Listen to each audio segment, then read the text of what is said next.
The full moon hung low over the crashing waves, casting a pale glow over the jagged cliffs of Stormhaven, a small, forgotten coastal town that time seemed to have abandoned. A salty mist clung to the air, and the distant boom of the ocean echoed through the empty streets. From a distance, the Stormhaven lighthouse stood like a sentinel on the edge of the cliffs, its towering frame outlined against the sky. But what made it truly disturbing was the light shining from its beacon, a light that, by all accounts, shouldn't be there, because the lighthouse had been abandoned for years. Inside the mystery machine, the gang drove along the winding coastal road, the rhythmic crash of waves against the rocks a constant companion. Fred kept his hands steady on the wheel, eyes fixed ahead. "It's got to be a malfunction, right? Some old wiring turning the light on again?" Daphne suggested, though there was uncertainty in her voice. "Unlikely." Velma adjusted her glasses, flipping through the notes on her lap. "The lighthouse hasn't had power in over a decade, and according to the reports, the light only turns on during storms or on nights with a full moon." Shaggy gulped. "You mean it's on some kind of ghostly schedule?" Scooby shivered beside him. Raggy, I don't like this." Fred kept his focus ahead. "That's what we're here to figure out." The Stormhaven Historical Society reached out to us after locals started seeing strange shadows moving inside the lighthouse. They need us to find out what's really going on. And let me guess, some say it's haunted? Daphne arched an eyebrow. Velma nodded. "More than that. The lighthouse keeper, Jonas Wren, disappeared 20 years ago. One night, the light went out during a storm, and by morning, he was gone. They never found his body. Some say he was pulled into the sea, others say he never left the lighthouse." Shaggy turned to Scooby. Okay. So our mystery includes a missing guy, a creepy lighthouse, and a spooky ghost story?" Scooby nodded rapidly. "Rhea," Shaggy sighed, "why do I let you talk me into these things?" As the mystery machine rounded a bend, the lighthouse came into full view. It was even worse than they imagined. The structure was weathered and cracked, its stone walls covered in thick vines and salt stains. The light at the top glowed eerily, casting long, distorted shadows across the cliffs. And then, just as they were about to pull over, the light flickered, and a dark figure appeared in the window. Daphne gasped. "Did you see that?" Fred stopped the van, everyone staring at the lighthouse tower. The shadowy figure stood motionless behind the round glass, its features obscured by the glare of the light. Then, in an instant it was gone. Velma narrowed her eyes. "Looks like we found our mystery." Shaggy groaned. "Why do we always find them at night?" Scooby gulped. "Ruh-oh." The gang stepped out of the van, their eyes locked on the lighthouse. The air was colder here, the ocean's mist creeping inland, making the night feel heavier. The only sound was the distant cawing of a single seagull and the slow, rhythmic creak of the lighthouse's weathered metal railing swaying in the wind. Then, from somewhere inside the lighthouse, a low moan echoed across the cliffs. A moan that sounded inhuman. Shaggy latched onto Scooby.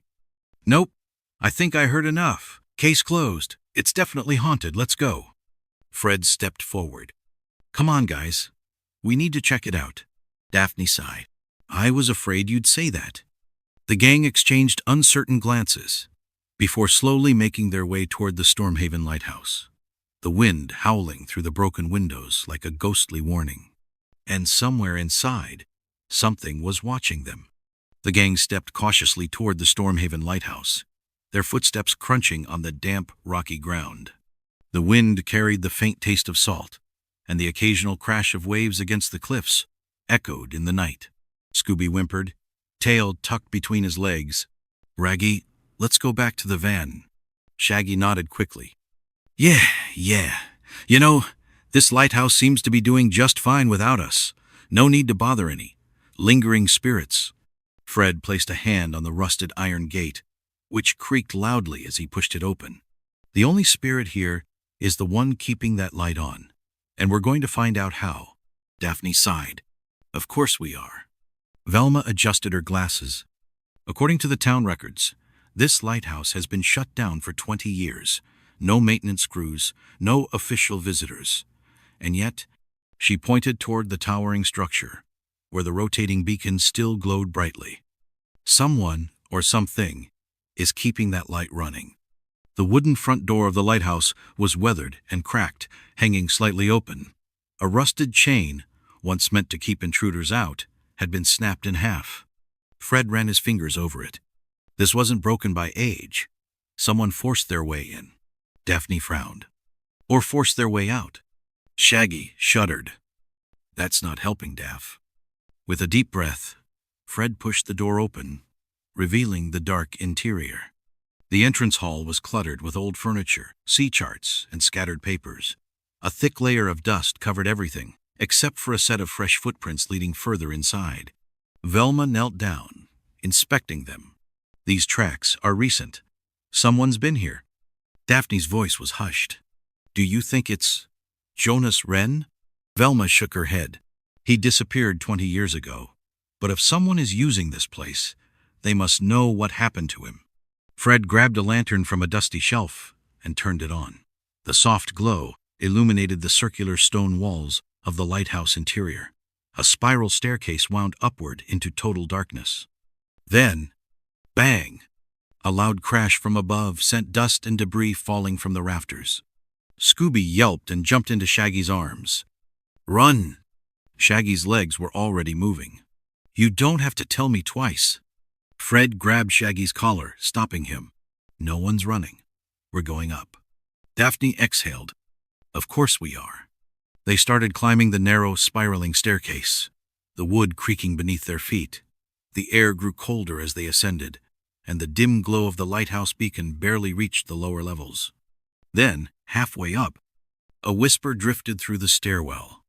A low, breathy voice carried by the wind. Turn back.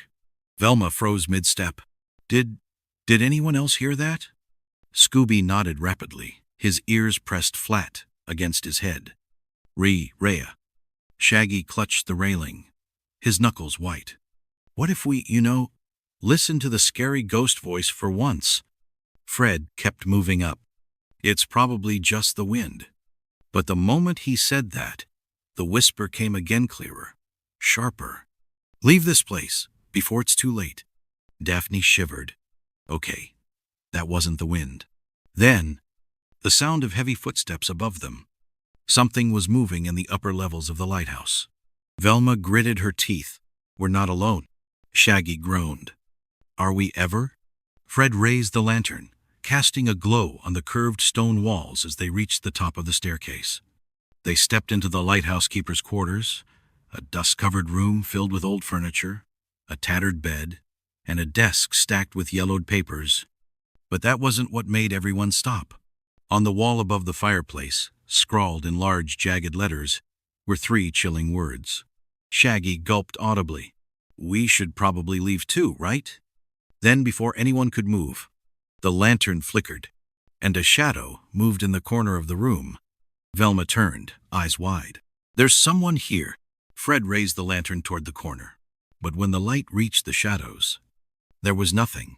Only the sound of slow, raspy breathing. And then, in the darkness behind them, a floorboard creaked. Shaggy didn't hesitate. Rum-num. Scooby-Doo, we're all, where are you? Monsters, ghosts, and clues to pursue. Swords and jiggies, what will we do? Stick with the gang, we'll pull it through. Girl says team split up and look around. Velma drops her glasses, crawling on the ground. Scooby shouts, hiding behind Shag, while the villain's running off with a suspicious bag of doors.